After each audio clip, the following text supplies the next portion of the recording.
கன்னியாகுமரி மாவட்டத்தில் புதிய வகை நோய் தாக்கத்தால் 50க்கும் மேற்பட்ட பனை மரங்கள் கருகியுள்ளதால் பனை மரங்களை காக்க தமிழக அரசு நடவடிக்கை எடுக்க வேண்டும் என மக்கள் கோரிக்கை விடுத்துள்ளனர்.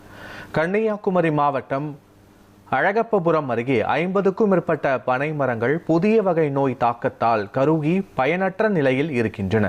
இதுகுறித்து மாவட்ட ஆட்சியரிடம் தமிழ்நாடு பனைமரம் காக்கும் பாதுகாப்பு இயக்கம் சார்பில் மனு கொடுக்கப்பட்டுள்ளது. தற்போது 50 பனை மரங்கள் நோய் தாக்கத்தால் பாதிப்படைந்த நிலையில் நாளடைவில் குமரி மாவட்டம் முழுவதும் பனை மரங்கள் இதுபோன்ற நோய் தாக்கத்தால் பாதிப்படையும் நிலை உள்ளது.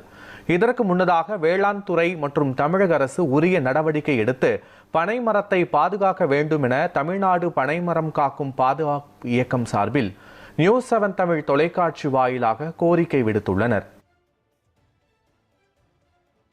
அழகப்பபுரம் பகுதியில பாத்தீங்கன்னு சொன்னா இந்த பனைமரம் அவ்வளவு நமக்கு அழிவு நிலையில வந்து விட்டது. ஏன்னு சொன்னா ஏதோ ஒரு நோய் தாக்கி இருக்கு. ஒரு 20-30 மரங்களுக்கு மேல என்ன செய்யறோம்னா ஒரு நோய் தாக்கி இருக்கு. அது என்னன்னு சொல்லி தெரிய மாட்டேங்குது.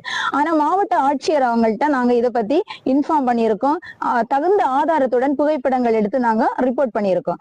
ஆனா அந்த நம்ம பனைமரங்கள்ங்கிறது எந்த ஒரு என்னதான் ஒரு உரங்கள் எதுவுமே இட வேண்டிய தேவையில்லை. மற்ற மரங்களுக்கு நம்ம என்ன செய்யணும், நீர் பாய்க்கணும், உரங்கள் இடணும், இப்படி எல்லாமே இருக்கு. அதனால வேளாண் துறையில இதுக்காக இந்த உரங்கள் அவங்க என்ன செய்யல, இதுவரை தயாரித்ததும் இல்லை. சோ அப்படிப்பட்ட இந்த பனைமரம் என்கிறது நமக்கு ஒரு வாழ்வாதாரம் தரக்கூடியது, தலைமுறைகளுக்கு ஒரு வாழ்வாதாரமாக இருக்கின்றது அந்த பனைமரம் என்கிறது. சோ இந்த பனைமரத்தை நம்ம என்ன செய்யணும்னா விரைந்து நடவடிக்கை எடுத்து இதை மீட்டு எடுக்கணும். எனக்கு இது மரம் வந்து பட்டு போறது இப்படி மின்னல் இடி மின்னல் தாக்கியும் சில நேரங்கள்ல தென்னை மரங்கள்லாம் படும். அது எப்படி படும்னு தெரியும். இந்த மாதிரி ஒரு நோயை நாங்க இதுவரை பார்த்தது இல்லை. அதனால தமிழக அரசு இதை உடனே தலையிட்டு பாதுகாக்க ஒரு நடவடிக்கை எடுக்க வேண்டுமாறு கேட்டுக்கொள்கிறேன்.